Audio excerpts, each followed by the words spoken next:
right back. Okay, no What?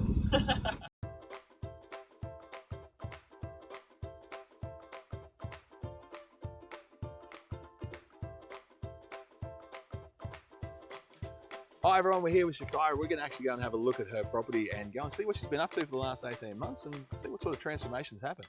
So let's go and have a look. Well, indeed. Well, I don't know where you want to start. We'll start around here. This is where we began and failed. Yeah. And began and failed. But that's okay. This is where you practice. That's a pomegranate. Yeah. It's absolutely full of fruit. Yeah, right. We got about 50 fruit off it. Same with, we've got raspberries, blueberries, passion fruit, the grape, which of course, as I said, this time of year there's nothing actually being shown, but they're grape. That's grape. So joys of starting these things during winter. Yeah. So. Well, that's when you do. You prune it all back and you germinate ready. This is the ready to be planted area. Yeah. Because the weather's been so cold, I have waited, have held off, especially with my lemon myrtle because I don't want to risk them. Yeah. But yeah. But this is normally the ready to go into the ground, my nursery type of area. But we started with just this. Just these beds? It started because I got the stairs replaced. Yep. The light's falling down. And so I went, oh, I'll make a garden bed out of my old stairs. Yeah, right. And then it just grew. And then somebody helped me, I helped the person out and they gave me a raised garden bed. So I put something in there. But then I found the chickens just kept digging all this up, and not only that, we didn't have enough space to do everything else. Yeah.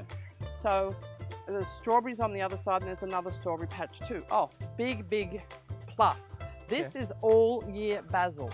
The bees love it. So when there is nothing to eat, this stuff will sustain them all through winter.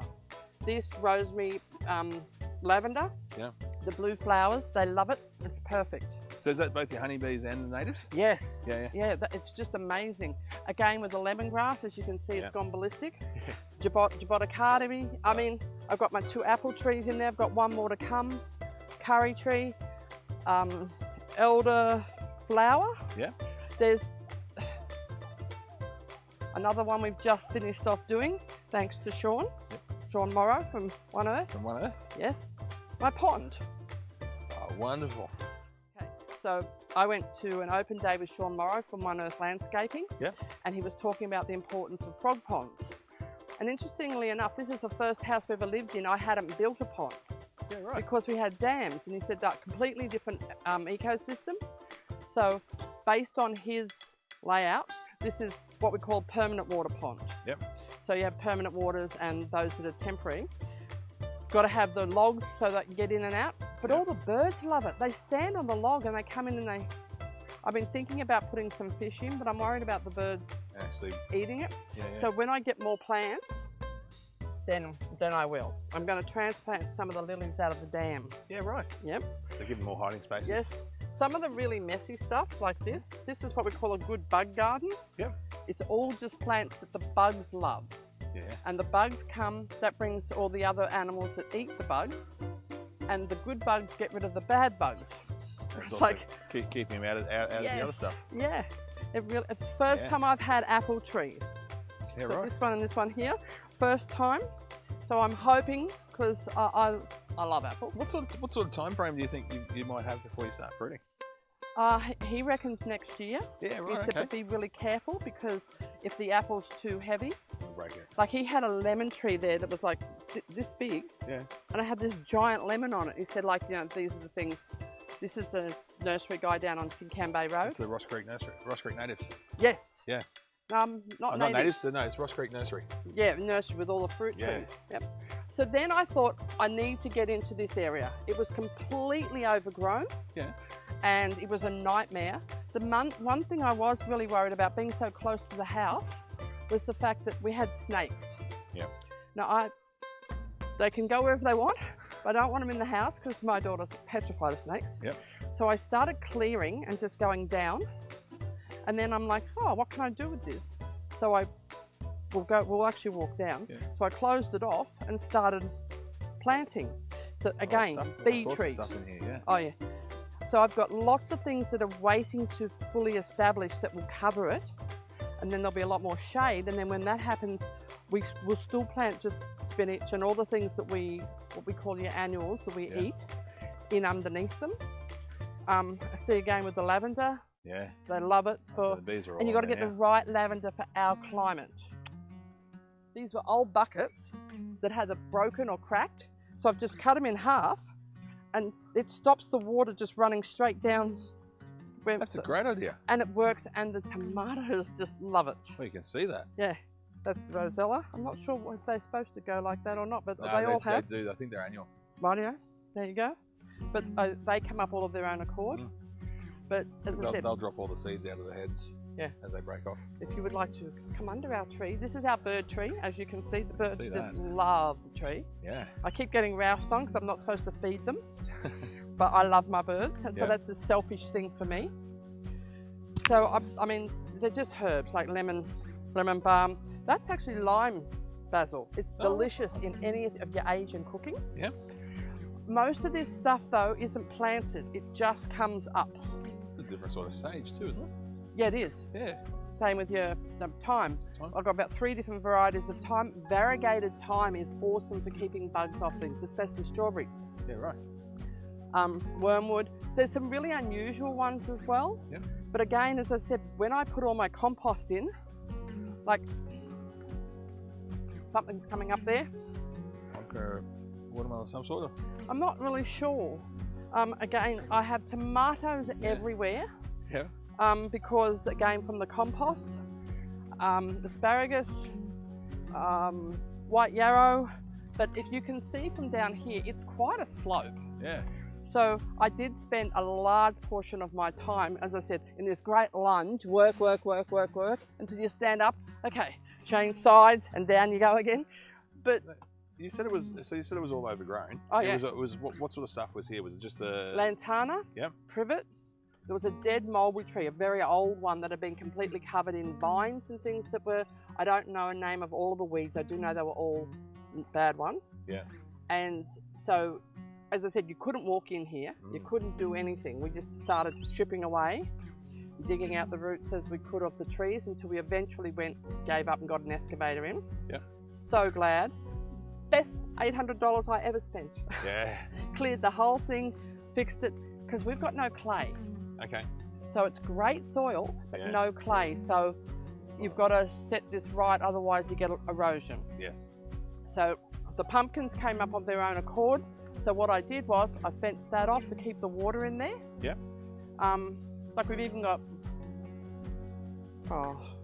artichoke. Yeah. Got coffee trees. As I said, I really need to go around and go, oh, what is that plant? Yes. You can get those apps that do that, that help you with that these days. Some do, some of them are some quite don't. They're not great on Australian plants. Oh, right. This was the last one we did about a month back. So I've got a lovely friend who delivers dirt for me. He's awesome, has the best dirt ever, Gympie Earthworks. And so I just put this here. He backed up his truck, tipped it out, and we spread it. Yeah, yeah. And all I've done is just dug and planted. So I've made just little ridges just with the dirt. Yep. And with the hay, I haven't put any other structures in there because this will actually end up being sweet potato to hold the whole bank. But while it's growing up underneath, I put other things in. You don't leave land sitting there bang, you just grow something else. As I said, tomatoes everywhere. Now this one. This is a different sort of tomato. Yep, from Farmer and Son, the heritage ones. Yeah. So all I do is I just go in the ground, put it in there, cover it with dirt, and next thing you know, up comes the plant. This is my old veranda, because we're in the middle of replacing, and if you're on property, you're always in the middle of. Yep. Doesn't matter what you're doing. If you can see the natives up here too, that will also come in and hold the bank, and then we'll come down and do another lot. Yeah.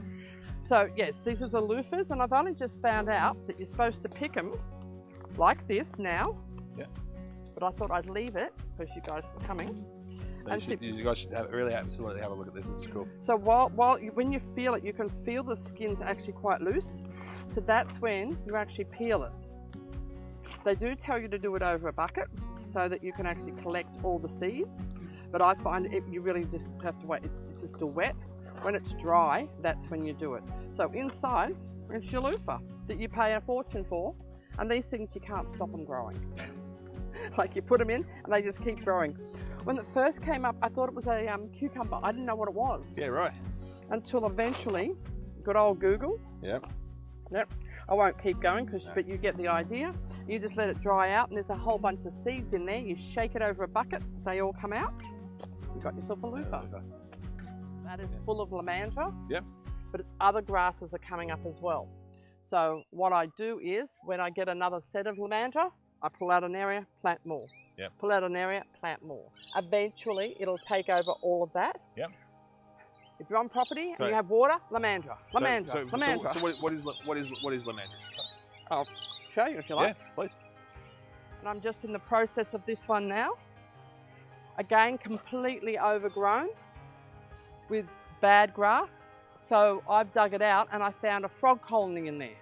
Now they're the little tiny frogs, and they only lay their eggs when it rains. They won't lay in permanent water. So when I started moving it all out, I found all those frogs in there. So I've now adapted what I was going to do here now. And we're going to turn it into a rainforest area and make it a frog colony. These grasses that are on the bank here, they're all lamandras. Okay. So they're a native grass. There's quite a few different varieties based on how wet. From can handle real wet to all the way up. Yep. To it's not as wet, a little bit dry, but they will all keep multiplying and yep. they will stabilise the bank. Wonderful. So there's probably about 40 there, and I'll probably need to have about 200 by the time I'm finished. Right. I have found, don't go and buy 200. Buy 20, put them in the ground. Okay. Buy 20, put them in the ground. Right. Otherwise I felt pressured and I was worried they wouldn't get in time. Yep. So now I buy what I can plant at a time. Okay. But I have no control over all the plants people keep giving me, which I love. But lamandra is, you'll see it all along the river walk and that as well. It's excellent as a stabiliser. It's great for natural habitat. And because they grow up and out like this, they'll actually make like little hidden colonies. Where all the rocks are will actually stay like that. Yep. And I'll have lamandra all around it as well, and some other bigger overhanging type of natives, so that they create this little canopy so that the predators can't come in and pick them off. So they need all the rocks to hide. They're tiny, so they need all the rocks, and they hide in the crevices. So that's the pond that'll collect the water, and then it'll dry out over time, so it gives it that chance to breed. Yeah. As I said, they only, when it rains and there's what we call water that's just sitting stagnant for a couple of weeks, that's when it does it. I'm not sure how well it'll work here because, as I said, we've got no clay, so really fast drainage. Yeah. But I have put a stuff at the bottom underneath the rock, so I'm hoping it will hold the water a little bit longer. Yeah. And there's little holes and chutes where water can go in and sit as well.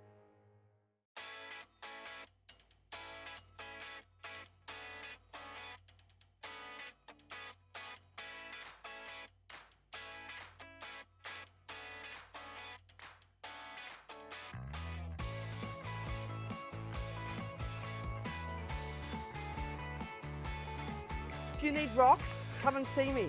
You're welcome. And as many rocks as you want. So if you're doing a garden bed or something, come on down, bring your trailer.